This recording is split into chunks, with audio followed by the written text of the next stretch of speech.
কক্সবাজারের রাজপথে এই মোটর শোভাযাত্রা প্রায় এক দশক পর বাংলাদেশ জামায়াত ইসলামীর আমির ডাক্তার শফিকুর রহমানের কক্সবাজার সফর। তবু কোনো কমতি ছিল না জেলা জামায়াতের জমায়েত। দীর্ঘ ১৬ বছর দমন-পীড়ন, গুম, খুন ও হামলা মামলায়ও দমিয়ে যায়নি জামায়াত শিবির। ১৭ বছর পরে কক্সবাজারে সেই দৃশ্যই দেখিয়ে দিয়েছে দলটি। বৈষম্য বিরোধী ছাত্র আন্দোলনে নিহত ফাঁসিয়াকালীর হাসান হাবিব, ঈদগাঁওয়ের শহীদ মুস্তাফার পরিবারের সাথে সাক্ষাৎ করে এক পথসভায় আমির বলেন, আত্মহত্যার চেয়ে নিকৃষ্ট দেশ ছেড়ে পালানো। পদে পদে অপদস্থ হচ্ছে, এটি পাওনা ছিল তাদের।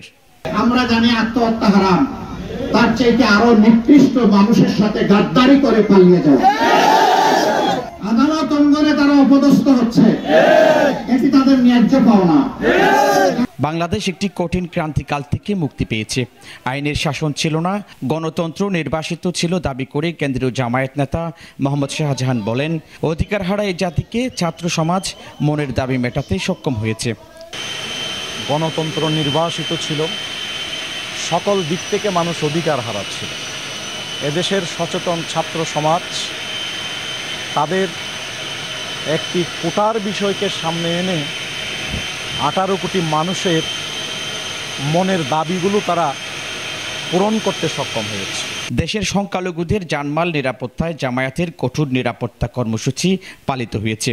যেখানেই সংখ্যালঘুদের উপর আক্রমণ, সেখানেই বেরিয়ে এসছে আওয়ামী লীগের নাম এবং তারাই সম্পদ দখল করেছে দাবি জামায়াত নেতার।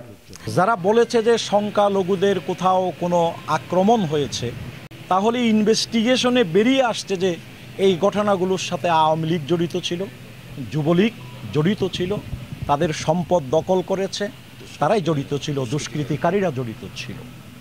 বাংলাদেশে সংখ্যালঘু আর সংখ্যাগুরু বলতে কেউ নেই, দেশের সকল ধর্মাবলম্বী বাংলাদেশি। বাংলাদেশে সংখ্যালঘু আর সংখ্যাগুরু বলে কোনো কিছুই নেই। আমরা সবাই মিলেমিশে হিন্দু, বুদ্ধ, খ্রিস্টান সব ধর্মাবলম্বী যারা আছি তারা সবাই আমরা বাংলাদেশের অধিবাসী, বাংলাদেশের নাগরিক। আমরা বাংলাদেশে সবাই বিশ্বাস করি। সন্ধ্যায় কক্সবাজার ছাড়ার সময় উপস্থিত নেতাকর্মীদের সম্মুখে দেশ ও জাতির মঙ্গল ও শান্তি কামনা করেন জামায়াত আমির। তারেক হায়দার, প্রবাল নিউজ, কক্সবাজার।